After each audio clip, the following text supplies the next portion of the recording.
Ganda rito. So yung mga buds, kakatapos nga lang namin mag ano. So kailangan namin magpahinga. Siyempre kailangan yung bird na hanap ko wala rito oh. Saan kaya yun? Yung tao na yun hindi ko mahanap. Kaya yun hanapin nga natin. Nandito lang yun.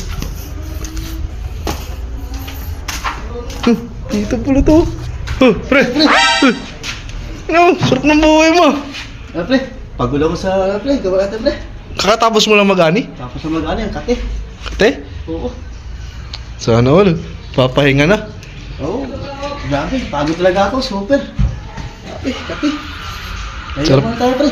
Sarap ng buhay mo naman. Nahiga-higa ka na ngayon Ganap lang ang buhay pre. Yung may iwasan talaga yan pre. Pag pagod ka, kailangan mamahinga ka talaga. Inaantok. Sinabit yung ginagawa ka rin. Sige pre. Aray ko! Muna ako. Oo, sige pre. Tama ta. Sige pre. Pahinga ka na dyan. Salamat.